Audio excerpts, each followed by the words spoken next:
जय Hind memory channel आप देख रहे हैं मेमोरी एजुकेशनल हब। आज की क्लास में मैं आपको Kepler's laws of planetary motion के बारे में समझाऊंगा, जो कि ग्रेविटेशन चैप्टर में बहुत इंपॉर्टेंट टॉपिक क्लास 9 का। ठीक है, चलिए अब स्टार्ट करते हैं। Kepler's law of planetary motion published by Jones Kepler. जो जोन्स केपलर थे वही केपलर्स लॉ को दिए थे 1609 में और 1619 में। जो पहला एक नियम दो नियम था वो 1609 में, और अंतिम का नियम जो था 1619 में। कुल मिलाकर 3 देखिए, देखते हैं कि उन्होंने अपने लॉ के माध्यम से क्या समझाने का प्रयास किया। उन्होंने कहा कि जितने भी प्लैनेट्स हैं या अर्थ है वह सन के राउंड इलिप्टिकल पाथ में घूम रहे हैं, क्योंकि उस समय लोगों को मालूम था कि जो अर्थ है या प्लैनेट्स है वो तो रुके हुए हैं और सन घूम रहा है।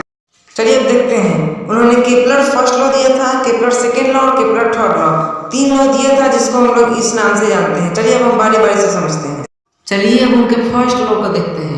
Planet move in a elliptical orbit around the sun at the 2 foci of the elliptical orbit। देखिए, जो प्लैनेट होते हैं वो सन के राउंड इलिप्टिकल पाथ में घूमते हैं, और जो इलिप्टिकल पाथ जब बनता है तो वहाँ पर 2 फोकस बनता है, इसलिए फोकाई उसको बोलते हैं, प्लूरल है उसका। उसमें एक पर सन स्थिर रहता है और प्लैनेट घूमते रहते हैं। ठीक है, अब देखिए हम इसको डायग्राम के माध्यम से आपको समझाते हैं।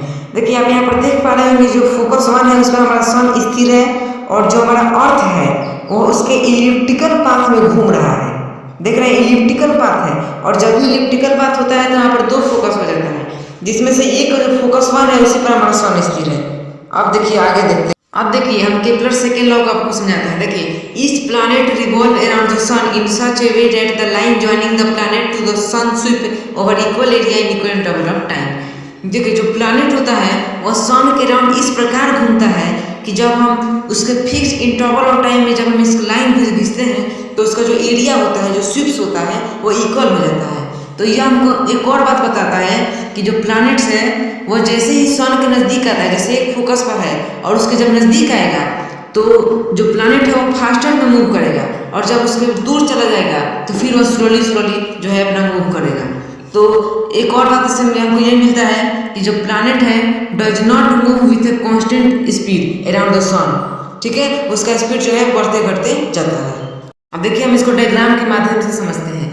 देखिए आप देख रहे होंगे कि जो आपका P2 है और P1 है, P3 और P4 है। एक प्लैनेट इसके सन के राउंड घूम रहा है, और हम लोग देख रहे हैं कि ये फोकस 2 पर जो है हमारा सन स्थिर है। तो ये जो आपका एरिया है, एरिया x है, और एक एरिया y। तो जो एरिया x है वो एरिया y के इक्वल रहेगा। क्यों? क्योंकि interval, fix interval of time में ये लिया गया है।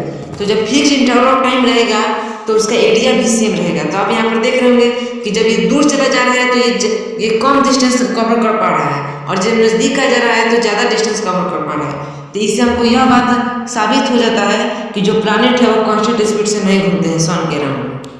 ठीक है, अब देखिए केपलर्स थर्ड लॉ को समझते हैं। The cube of the mean distance of a planet from the sun is directly proportional to the square of its time। जो प्लैनेट और सन के बीच का जो डिस्टेंस होता है उसका जब हम क्यूब करेंगे तो डायरेक्टली प्रोपोर्शनल रहेगा जितना टाइम लग रहा है उसको कंप्लीट करने में उसके स्क्वायर के।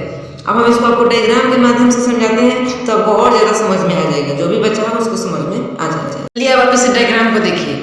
यहाँ पर देख पा रहे होंगे जो सन है वो फोकस 2 पर है, और ये जो पीला कलर से दिखाया गया है ए, वो ए जो है वह सन और उस प्लैनेट के बीच के डिस्टेंस को दिखाया गया है, और जो पी दिखाया गया है जो रेड कलर से है वो कितना टाइम लग रहा है उसको दिखाया गया है। जो हमारा अर्थ है वो घूम रहा है। तो इसमें हमारा केपलर थर्ड लॉ यह कहता है कि P square is directly proportional to A cube, where P is equal to time and A is equal to distance between sun and the planet. अब देखिए इसका अगले वीडियो में हम इक्वेशन और जुपिटर के एग्जाम्पल लेकर समझेंगे। चलिए अब इसके इक्वेशन को देखते हैं। टी स्क्वायर बराबर आर क्यूब, वेयर टी बराबर जो है टाइम कितना देर लग रहा है उसको उस ऑर्बिट लगाने में, और आर क्यूब मतलब उसका डिस्टेंस कितना है। तो टाइम का स्क्वायर करेंगे और डिस्टेंस का क्यूब। देखिए एग्जाम्पल लेते हैं जुपिटर का। जुपिटर 11.8 साल लगाता है और उसका डिस्टेंस जो है 5.2 है। तो इसका स्क्वायर करेंगे 11.8 का स्क्वायर 140 से आएगा, और 5.2 का जो क्यूब करेंगे जो उसका डिस्टेंस है वो भी 140 से आएगा। तो हम यहाँ पर देख रहे हैं कि जो डिस्टेंस है वो टाइम के इक्वल है। सो ये जो इक्वेशन है ये हमारा सही है। ठीक है, ठीक है, यही पर आपका वीडियो समाप्त होता है। आशा करता हूँ कि आपको ये वीडियो बहुत अच्छे से समझ में आ गया होगा। यदि वीडियो अच्छा से लगे तो इसको अपने दोस्तों के साथ शेयर कीजिएगा, बाकी सब्सक्राइब और लाइक